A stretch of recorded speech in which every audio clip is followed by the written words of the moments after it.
What happens when absolute power meets unbreakable spirit?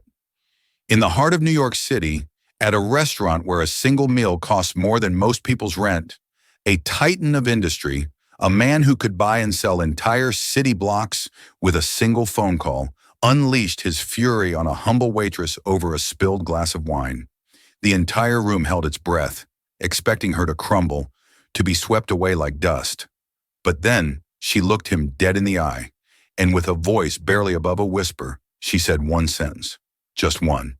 And in that instant, the billionaire's world shattered. The clatter of silverware stopped, and every person in that room froze in a silence so profound you could hear a heartbreak. This isn't just a story about a bad tipper. It's about the moment a forgotten girl reminded a king that he was only a man. Harrison Blackwood didn't walk. He conquered territory.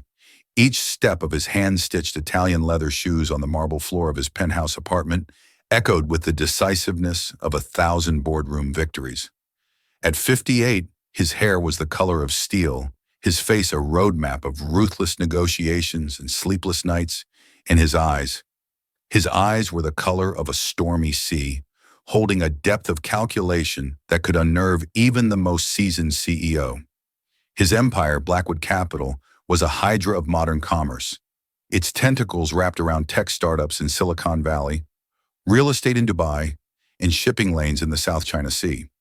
He had built it from nothing, a narrative he clung to like scripture.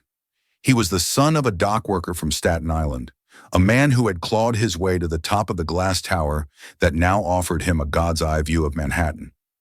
This view, however, brought him no peace. It was merely a confirmation of his domain. This evening was particularly crucial. A multi-billion-dollar energy deal with Kenji Tanaka, a notoriously traditional Japanese investor, was on the line. The final handshake was to take place over dinner at Aria, a Michelin-starred temple of gastronomy in Tribeca where reservations were a form of currency. Everything had to be perfect. Perfection was not just a preference for Harrison, it was the fundamental law of his universe. Imperfection was a disease, a weakness to be excised without sentiment. He adjusted the cuffs of his Brioni suit, his reflection staring back from the floor-to-ceiling window. He saw the titan, the magnate, the predator. But for a fleeting moment, another image ghosted over his own, the soft smile of his late wife, Eleanor. She had been the only one who could see past the armor, the only one who understood the scared, ambitious boy from the docks. She was the one who had championed compassion, who had reminded him that kindness was not a liability. But Eleanor was gone. A cerebral aneurysm, swift and merciless, had stolen her from him 5 years ago. And with her went the last vestiges of Harrison's softness. Grief had not humbled him, it had calcified him. Her memory became a fortress around his heart, and his intolerance for the world's sloppiness, its casual errors and pathetic excuses, grew into a cold, burning rage. The world had been imperfect enough to take her from him. He would demand flawlessness from everything and everyone else in it. "Sir, the car is ready," said his driver, Mark, through the intercom. Harrison grunted in acknowledgement, grabbing a portfolio from his desk. On the corner of the desk sat a single silver-framed photo of Eleanor, laughing on a sailboat in the Hamptons. He allowed his gaze to linger for precisely 2 seconds, his rationed allotment of vulnerability for the day. Then the mask of the billionaire snapped back into place. He rode the private elevator down 60 floors, his mind already at the restaurant, choreographing the evening. He would sit at table 7, the most secluded. The wine, a 1998 Chateau Margaux, would be decanted precisely 30 minutes before his arrival. The lighting would be low, the music ambient, the service invisible yet omniscient. He wasn't just paying for a meal, he was paying for a world without friction, a world that bent to his will. As the Maybach purred through the congested arteries of the city, Harrison scanned a final email from his legal team. He didn't notice the blur of faces on the sidewalks, the tired commuters, the laughing couples, the struggling artists. To him, they were inconsequential, a part of the scenery. They were the background characters in the grand drama of his life. He had no idea that tonight, one of those background characters was about to step into the spotlight and tear his entire script to shreds. 3 miles in a universe away from Harrison Blackwood's silent, air-conditioned Maybach, Maya Rivera was retying the laces on her worn-out black sneakers. Her world wasn't one of panoramic views and silent efficiency. It was a fourth-floor walk-up in Queens that smelled faintly of antiseptic and her mother's chicken soup. At 26, Maya possessed a quiet grace that was often mistaken for fragility. Her dark hair was pulled back in a severe bun, a stark necessity for her job, and her large brown eyes held a weariness that belied her years. This was not the life she had planned. 4 years ago, she had been at the top of her class at Columbia University's pre-med program, her future as a doctor gleaming brightly ahead. She had a passion for the intricate puzzle of the human body, a deep-seated need to heal. Then the universe had presented her with a puzzle she couldn't solve. Her younger brother, Leo, just 16 at the time, was diagnosed with a rare degenerative neuromuscular disease. It was a cruel, one-in-a-million genetic lottery ticket. The diagnosis shattered her family and her dreams. The medical bills began to pile up into mountains of debt. Her father took on extra shifts at his construction job, and her mother started cleaning houses. And Maya, with a heavy heart, put her dream on hold. She dropped out of Columbia to work, taking the best-paying job she could find without a degree, a waitress at a high-end restaurant named Aria. Her life now revolved around two poles: the hushed, opulent theater of Aria and the stark, clinical reality of Leo's illness. Her days off were spent in hospital waiting rooms, deciphering medical jargon from specialists at Mount Sinai, and helping her mother with Leo's physical therapy. Her brother, once a vibrant soccer player, was now confined to a wheelchair, his body slowly betraying his sharp, witty mind. This particular Tuesday had been brutal. They had received the results of a new experimental drug trial. It had failed. The doctor, a kind but frank woman named Dr. Evans, had explained that the disease's progression was accelerating. There were no other options on the table. The words hung in the sterile air of the consultation room. "We're moving into palliative care." Maya had held her mother's hand, her own grief a lead weight in her stomach, while she translated the medical terminology into gentle, simple Spanish. She had smiled for Leo, assuring him they would keep fighting, even as the hope within her felt like a dying ember. Now, standing in her small room, she pulled on the stiff black uniform of Aria. It felt like a costume for a role she was forced to play every night, the deferential, invisible servant. She was tired, not just physically tired from the long shifts, but a deep, soul-crushing exhaustion from battling a foe that couldn't be reasoned with or outworked. "Mija, you ate?" her mother asked from the doorway, her face etched with a worry that mirrored Maya's own. "I'm okay, Ma. I'll grab something at the restaurant," Maya lied, forcing a smile. The thought of food made her stomach churn. She leaned into Leo's room before she left. He was looking out the window, his silhouette framed by the setting sun. "Hey, superstar," she said softly. He turned his head, a faint smile playing on his lips. "Hey, May, don't let the rich guys give you any trouble tonight." His voice was weaker than it had been a month ago. "They wouldn't dare," she said, her voice bright and confident, a stark contrast to the hollow fear inside her. "I'll be back late. Try to sleep." She kissed his forehead, memorizing the feel of his skin, the scent of his shampoo. Every moment felt precious, stolen. As she walked to the subway station, the city's cacophony enveloped her. The screech of the train, the shouting vendors, the distant wail of a siren. It was the soundtrack of her struggle.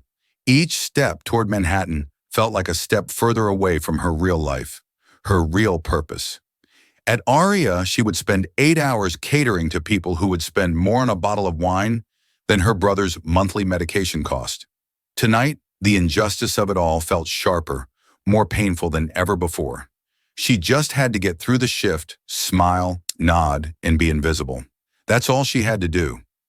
Aria was less a restaurant and more a meticulously curated experience. The lighting was an art form, with soft spotlights creating intimate pools of golden warmth around each table, leaving the rest of the dining room in a theatrical twilight. The air hummed with the low murmur of discreet conversations and the distant, rhythmic clatter of a world-class kitchen.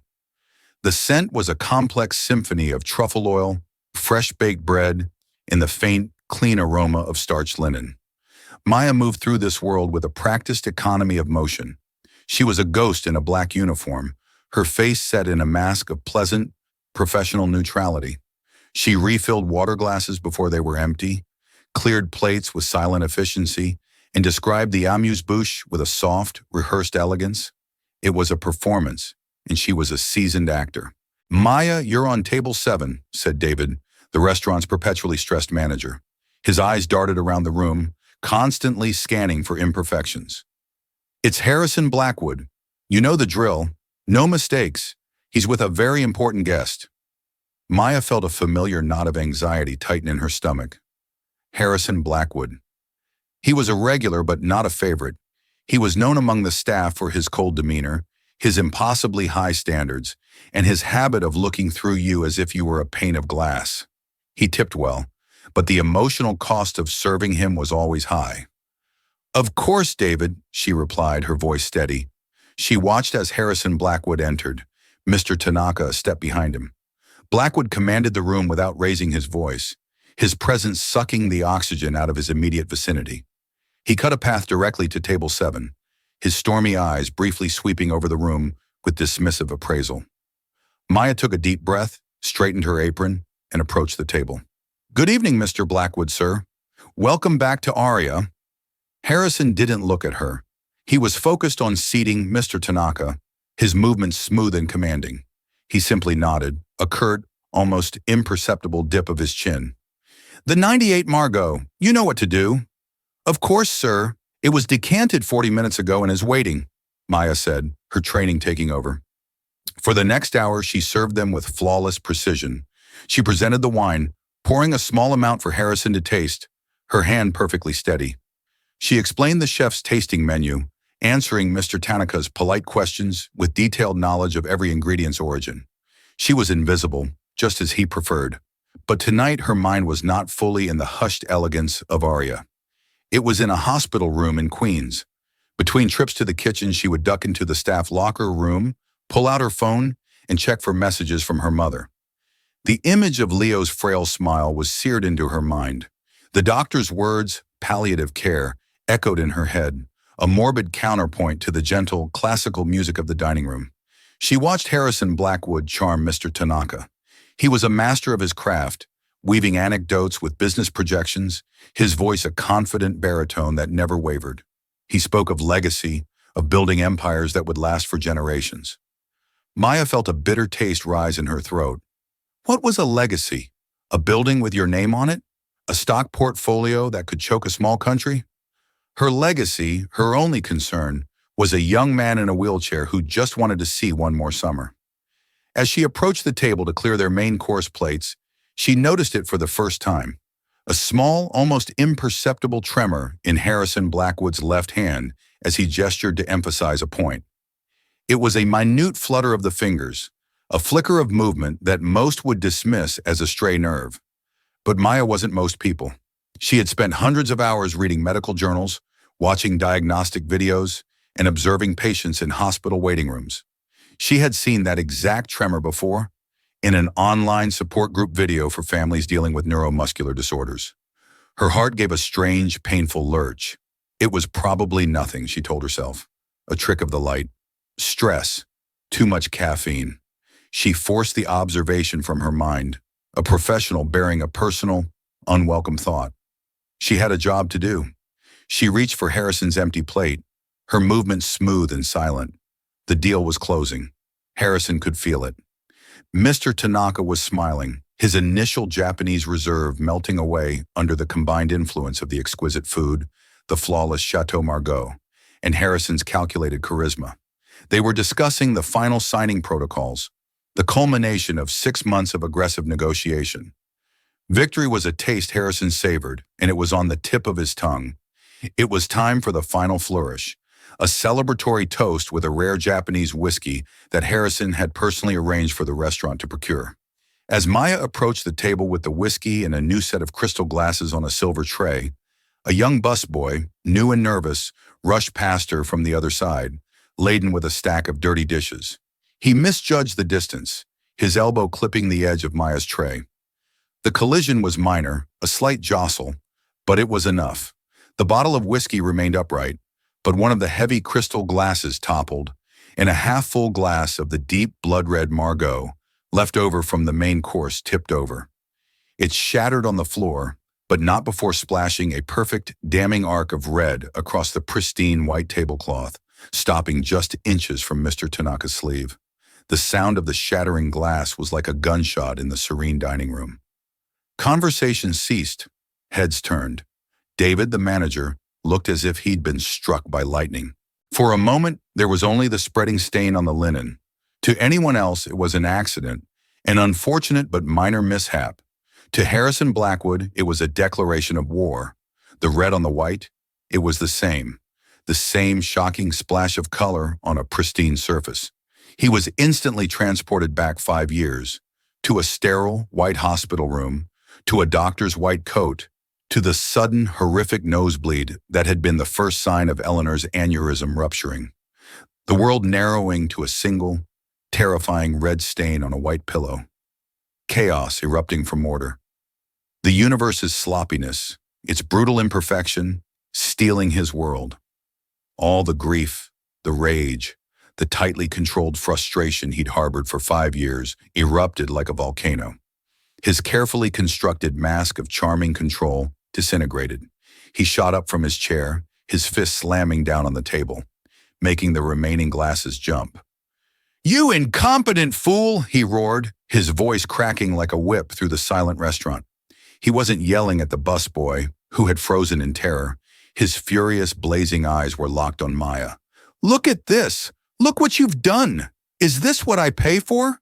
This filth? This utter lack of professionalism?" Maya stood frozen, the tray still in her hands. "Mr. Blackwood, I am so sorry. It was an act." "Do not give me excuses," he snarled, jabbing a finger in her direction. "Excuses are the currency of failures.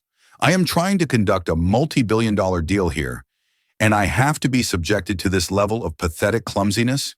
How hard is it to carry a tray? How much brain power does that require?" Mr. Tanaka looked deeply uncomfortable, shifting in his seat.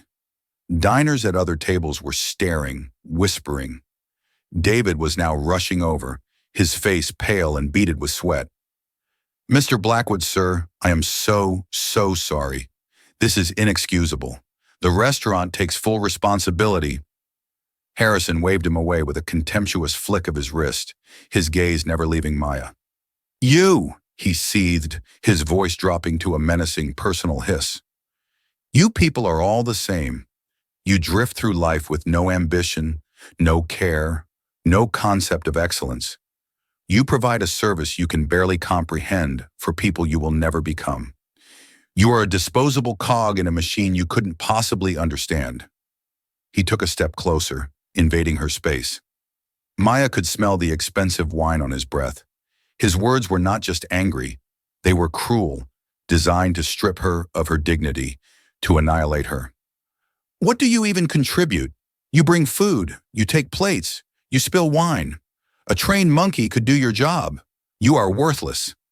The word hung in the air. Worthless. And in that moment, something inside Maya Rivera broke. It wasn't her spirit. It was the dam that held back the ocean of her own pain. The exhaustion of the day, the doctor's devastating words, the image of her brother's weakening smile, the quiet desperation of her life. It all coalesced into a single, sharp point of clarity. She was not worthless. She was a warrior. She was a caregiver, a scholar, a daughter, a sister. She was fighting a battle Harrison Blackwood, in all his gilded ignorance, couldn't even imagine. And this man, this monument to power and wealth, dared to call her worthless because of a spilled drink? The professional mask she wore every night didn't just crack, it vaporized. Her body was still, her hands no longer trembling. She looked up past the expensive suit and the furious face and met his stormy eyes directly. The weariness in her own eyes was replaced by a sudden, chilling calm. As he stood there, chest puffed out in righteous indignation, she saw it again. The tremor in his left hand, more pronounced now, agitated by his rage. And she saw something else, a slight asymmetry in his face, a barely perceptible droop at the corner of his mouth as he sneered. The world around her faded away. The stares, the whispers, David's frantic apologies. It was all just noise. There was only this man, this powerful, broken man, who was so blind to his own fragility. And she knew exactly what she had to say. Harrison Blackwood was poised for the kill. He expected tears, a stammered apology, perhaps a pathetic plea for her job. He wanted to see her crumble. It was the validation he sought, confirmation that his power was absolute, that he could unmake someone with a few well-chosen words. Instead, Maya Rivera looked at him, really looked at him. Her gaze was not fearful or defiant. It was analytical. It was the look of a diagnostician observing a specimen. The sheer unexpectedness of it threw him off balance for a microsecond. Her voice, when it came, was not loud. It was quiet, almost conversational, yet it cut through the tense atmosphere of the restaurant with the precision of a scalpel. It carried no anger, no panic, only a strange, unnerving note of clinical pity. "Forgive me, Mr. Blackwood," she said, her voice clear and steady. "I was distracted," Harrison scoffed, readying another verbal assault. "Distracted? By what? Your staggering incompetence?" Maya's eyes flickered down to his left hand, which was still clenched into a fist on the table, and then back to his face. "No," she said, and this is when the world stopped. "I was distracted by the fasciculations in your left hand and the slight facial asymmetry when you yell. My brother's symptoms started the exact same way." Silence. It wasn't just a lack of noise. It was a physical presence, a heavy, suffocating blanket that fell over the entire dining room. The clinking of silverware from the kitchen ceased. The whispers at the surrounding tables died in their speakers' throats. David, the manager, who had been about to physically drag Maya away, froze with his hand outstretched. Mr. Tanaka's polite, uncomfortable expression was replaced by one of wide-eyed shock. Harrison Blackwood felt the blood drain from his face. The words didn't register at first, their meaning obscured by their clinical strangeness. Fasciculations, facial asymmetry, they were alien terms from a world he never had to consider. But the last part of her sentence hit him like a physical blow, bypassing his intellect and sinking deep into his gut. My brother's symptoms started the exact same way. His rage, which had been a towering inferno just seconds before, was instantly extinguished, leaving behind a cold, terrifying vacuum. He looked down at his own hand as if it belonged to a stranger. He had noticed the twitching before, for months actually, a subtle tremor he'd dismissed as stress, lack of sleep, too much caffeine. He'd noticed a certain clumsiness when buttoning his cuffs, a weakness he'd attributed to a pinched nerve from an old tennis injury. He'd felt an occasional thickness in his tongue, which he'd blamed on fatigue. He had explained it all away because Harrison Blackwood did not get sick. His body, like his company, was an instrument of his will. Weakness was not an option. But this waitress, this worthless girl, had not seen a powerful billionaire. She had seen a set of symptoms. She had named his private, unspoken fears with an eerie, casual precision. She had given his phantom anxieties a terrifyingly concrete form. He slowly raised his eyes from his hand back to her face. The waitress was gone. In her place stood someone else entirely. Her gaze held no malice, only a profound, heartbreaking sadness. It was the look of someone who was intimately familiar with the path he might be starting to walk. In her eyes, he didn't see an employee he had just humiliated. He saw a witness. The power dynamic in the room had not just shifted, it had inverted with seismic force. He was no longer the king in his court. He was just a man, suddenly and horrifyingly mortal, standing in the ruins of his own tirade. The suit, the wealth, the empire, it was all a fragile costume, and she had just pointed out the fatal tear in the fabric. Everyone was still frozen, watching him. They were waiting for the explosion, the denial, the final thundering act of his fury. But there was nothing left. The air had been sucked from his lungs. He opened his mouth to say something, to roar, to deny, to fire her, but no sound came out. He simply stood there, in the wreckage of the evening, staring at the waitress who had seen right through him. The silence eventually broke, not with a shout, but with the quiet, deliberate sound of Mr. Tanaka, pushing his chair back. He stood, gave a short, formal bow that encompassed both Harrison and the general direction of the chaos, and spoke in a low, measured tone. Blackwood-san, he said, his English precise. Perhaps we can conclude our business at a later date. I find I have lost my appetite. He didn't wait for a response. He turned and walked out of the restaurant, his departure as quiet and devastating as a judge leaving the bench. The deal, Harrison knew instantly, was dead. But for the first time in his professional life, he didn't care. His mind was a maelstrom of two words: fasciculations and asymmetry. David, the manager, finally snapped out of his paralysis. He rushed toward Maya, his face a mask of frantic damage control. "You're fired," he hissed, his voice trembling with rage and fear. "Get your things, get out. Now!" Maya didn't flinch. She simply nodded, placed the tray she was still holding onto a nearby service stand with a steady hand, and turned to walk away. She didn't look back at Harrison. "Wait," a voice croaked. It was his own, but it sounded foreign, weak. Maya paused, her back still to him. "Your name," Harrison said, the words feeling thick and clumsy in his mouth. "What is your name?" She turned her head slightly, looking at him over her shoulder. The pity was still in her eyes, and it was more terrifying than any anger could have been. "Maya. Maya Rivera." Then she was gone, disappearing through the swinging doors to the kitchen, leaving Harrison alone in the spotlight of 100 curious eyes. He felt naked, exposed. He threw a black American Express card on the table without looking at the bill, his movements stiff and robotic. "Cover everything," he mumbled to the petrified manager and walked out, ignoring David's stammering apologies. The cool night air of New York City did nothing to clear his head. The city light seemed harsh and mocking. As his Maybach pulled up to the curb, he didn't see a symbol of his success. He saw a gilded cage. Inside, he sank into the plush leather, the silence of the car amplifying the chaos in his mind. He held up his left hand in the dim light. There it was, the faint, persistent tremor. A dance of muscles beneath the skin, completely outside of his control. He had lived his life by the principle of absolute control, and his own body was staging a rebellion. Meanwhile, Maya walked the 12 blocks to the subway station. She wasn't elated or vindicated. She was just empty. Getting fired was a disaster she couldn't afford. But the weight of that reality hadn't settled in yet. All she felt was a hollow ache. She had used her family's tragedy, the intimate knowledge born of Leo's suffering, as a weapon. She had wanted to hurt him, to make him feel as small as he had made her feel. But seeing the genuine, raw terror in his eyes had brought her no satisfaction. She had seen that look before, in her own father's eyes the day the doctor delivered Leo's diagnosis. It was the look of a man watching his world crumble. When Harrison arrived at his penthouse, the panoramic view of the city felt like an accusation. His empire of glass and steel seemed laughably fragile.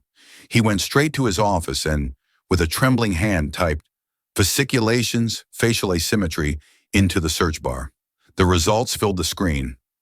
Amyotrophic lateral sclerosis, ALS, Lou Gehrig's disease, progressive neurodegenerative disease, weakness, muscle atrophy, eventual paralysis, no cure. He spent the rest of the night falling down a rabbit hole of medical websites, neurology forms, and heartbreaking patient testimonials. Each symptom described was a familiar ghost he had been ignoring for months. The difficulty with fine motor skills, the muscle cramps in his legs he'd blamed on dehydration, the slight slurring of words at the end of a long day he'd attributed to exhaustion. By dawn, Harrison Blackwood, the titan of industry, was gone. In his place was a terrified man. He looked at the silver-frame photo of Eleanor. In the face of this, what did his billions matter? What was the point of his empire if his own body was about to become his prison? He couldn't bully a disease. He couldn't intimidate a rogue protein. He couldn't fire a failing motor neuron. With a shaking hand, he picked up the phone. He didn't call his board of directors or his legal team. He called his personal physician. "Robert," he said, his voice raw, "I need you to get me an appointment with the best neurologist in the country. Not next week. Today." The next few weeks were a blur of sterile clinics, cold MRI machines, and painful electromyography tests. He flew on his private jet to the Mayo Clinic in Minnesota, then to Johns Hopkins in Baltimore, seeking the opinions of the world's foremost experts. He subjected himself to every test, enduring the indignity of having his body poked, prodded, and measured, all while his formidable mind could only watch, a helpless passenger. And everywhere he went, the diagnosis was the same, delivered with clinical compassion, but with brutal finality, ALS song. The waitress Maya Rivera had been right. In a single sentence, she had diagnosed what he had spent a year denying. She had handed him the terrible, unvarnished truth in the middle of a Michelin-starred restaurant. The diagnosis, when it was finally delivered in the hushed, wood-paneled office of the nation's top neurologist at Johns Hopkins, was not a surprise. Harrison had already convicted himself in the lonely courtroom of late-night internet searches. Still, hearing the words spoken aloud, amyotrophic lateral sclerosis, was like feeling the judge's gavel fall upon his very soul. The neurologist, a man with kind eyes and a grimly compassionate tone, spoke of timelines, disease management, and clinical trials. Harrison heard none of it. He was listening to the sound of doors closing, one by one, on the life he had known. He returned to his penthouse, but it was no longer a home. It was a mausoleum. The sprawling space, once a symbol of his ascent, now felt like a measure of his isolation. The panoramic view of the city he had conquered was a bitter mockery, a world teeming with life and movement that he would soon only be able to watch. His days bled into one another in a haze of expensive whiskey and suffocating silence. He canceled meetings, ignored calls from his board, and let the intricate machinery of Blackwood Capital run without its ghost. The disease, patient and insidious, began to make its presence more formally known. One morning, he tried to sign a simple document, a formality to transfer power to his interim CEO. His left hand, the traitorous hand, refused to cooperate. The pen felt alien, and his signature, once a bold, decisive slash of ink, came out as a spidery, illegible crawl. He stared at it, this pathetic scrawl, and for the first time since Eleanor's death, Harrison Blackwood wept. They were not tears of grief, but of sheer, impotent rage. His body, the one thing he had always taken for granted as a loyal servant, was now his ultimate betrayer. His mind, however, remained brutally sharp, and it turned on itself, replaying his life's cruelest moments with a new, horrifying clarity. And every memory, every act of ruthless ambition or casual cruelty led him back to that night at Aria, back to her, Maya Rivera. Her name was a constant, low-frequency hum in his mind. He remembered the calm, analytical pity in her eyes. She hadn't seen a titan. She had seen a man with a tremor. While he was busy building an empire of glass and steel, she had been studying the fragile, failing architecture of the human body. He had called her worthless, but in that moment, her knowledge had been worth infinitely more than his entire fortune. The shame was a physical thing, a sickness that churned in his gut, more nauseating than any symptom of his disease. He had to do something. An apology was insufficient. Atonement was a concept he'd always scoffed at, the domain of the weak. Now it was the only thing that held any meaning. He called his chief of security, a former Mossad agent named Gavriel, a man of terrifying efficiency. The request was simple. Find a woman named Maya Rivera. She was a waitress at Aria in Tribeca until about a month ago. I want to know everything, but be discreet. I don't want her to know she's being watched. This is not an act of intimidation. It is an act of research. Gavriel, who had been tasked with hostile takeovers and corporate espionage, was silent for a moment. Understood, sir. 2 days later, a slim, encrypted file arrived on Harrison's computer. He opened it, his heart pounding with a mixture of dread and grim purpose. It was all there. Her address in Queens, photographs of her small, tidy apartment building, the names of her parents, Elena and Marco, and the medical files of her brother, Leonardo Leo Rivera. Harrison read through the details of Leo's condition, a variant of spinal muscular atrophy, a cousin to his own disease. He saw the lists of specialists, the experimental treatments, the crushing six-figure medical bills that had been paid in small, desperate increments. He read about Maya's time at Columbia University, her perfect 4.0 GPA in the pre-medical program, the glowing letters of recommendation from her professors. He saw the date of her withdrawal from the university, just 2 months after Leo's initial diagnosis. She hadn't failed or lost interest. She had sacrificed her future for her family. The PI report contained a single recent photograph of her. She was outside Mount Sinai Hospital, pushing her brother in his wheelchair. Leo was laughing, his head thrown back, and Maya was looking at him, a smile on her face that was so full of love and exhaustion that Harrison had to look away from the screen. He, Harrison Blackwood, had taken that woman, that warrior, and had tried to break her over a spilled glass of wine. The thought was so repulsive it made him physically ill. He knew then that a check, no matter how large, would be an insult. It would be another act of power, of a rich man throwing money at a problem to make it disappear. This couldn't be a transaction. It had to be a reckoning. He had to go to her, enter her world, and face the consequences of his actions. The drive to Mount Sinai the next day was a journey across a chasm. The Maybach, with its soundproofed interior and silent purring engine, was a hermetically sealed capsule of wealth gliding through the raw, vibrant, chaotic streets of the city. He left behind the hushed canyons of finance and entered a world of bodegas, bustling sidewalks, and the distant wail of sirens. He was an alien invading a foreign land. His driver, Mark, kept glancing at him in the rearview mirror, his expression a mixture of confusion and concern. For the first time in their decade of service, they were heading to a destination that wasn't a corporate headquarters, a five-star restaurant, or a private airfield. Harrison felt a tremor in his hand and clenched it into a fist, hiding it in his lap. He was terrified. He, who had faced down hostile governments and corporate raiders, was terrified of a 26-year-old girl and her family. He had no leverage here, no power. He was just a sick man, coming to beg for a form of forgiveness he wasn't sure even existed. He found them in the pediatric neurology wing's waiting room. The air was thick with the smell of disinfectant and anxiety. A cartoon played on a corner television, its cheerful music a bizarre counterpoint to the strained silence of the parents waiting for news. And there they were, huddled together like a small, self-contained universe. He watched them for a full 5 minutes from the hallway, a ghost in a $1,000 cashmere coat. Elena Rivera was knitting, her needles clicking a soft, rhythmic prayer. Leo was in his power wheelchair, a laptop balanced on a tray, his fingers moving deftly over the keyboard. Maya sat beside him, her head leaning on his shoulder, her eyes closed. She looked so tired, so utterly spent, that Harrison felt a fresh wave of shame wash over him. This was her life, a constant, draining vigil fueled by love and desperation.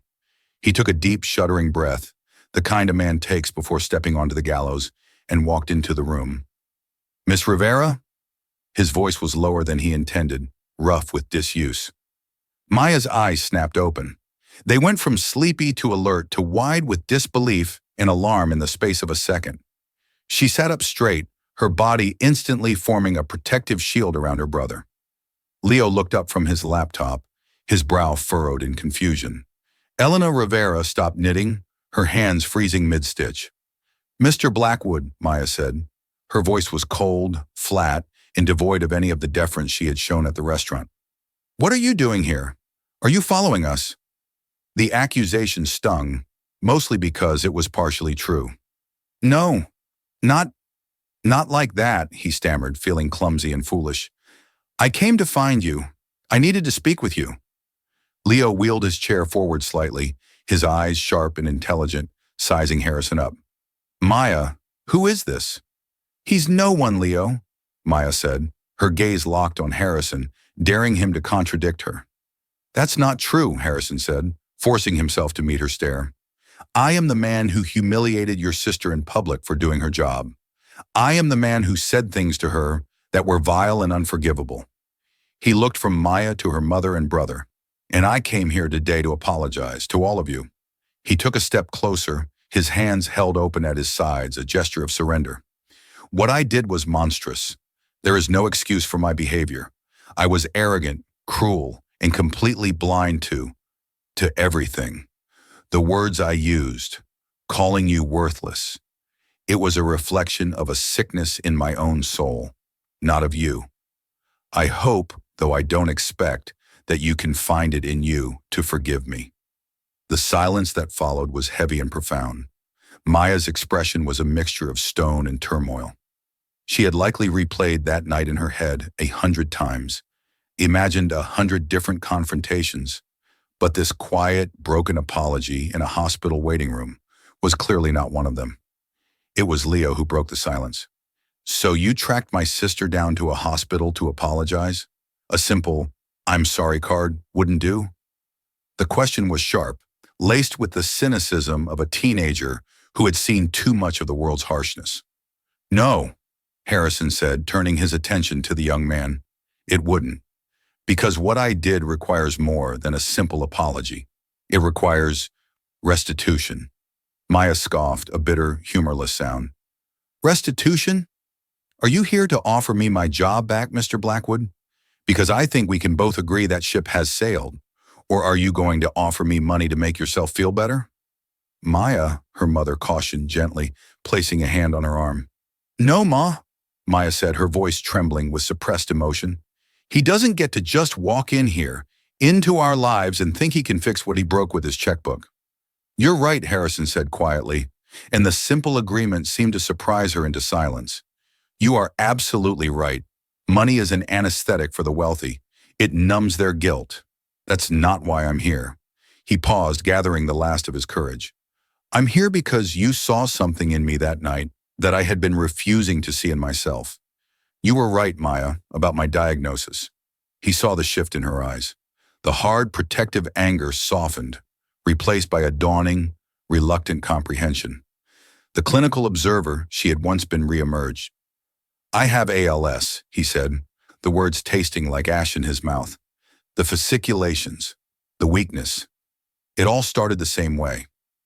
Elena Rivera gasped, her hand flying to her mouth, and she whispered, "Dios mío, pobrecito." My God, poor man. In that instant, she saw not a billionaire, but simply another soul touched by a terrible affliction. Maya just stared at him, her face a canvas of conflicting emotions. The pity he had seen in the restaurant returned, but it was deeper now, stripped of its clinical distance. It was the empathy of a fellow traveler on a dark and uncertain road. "I'm sorry," she said, her voice barely a whisper. "I am truly sorry to hear that." "Don't be," Harrison said with a wave of his hand.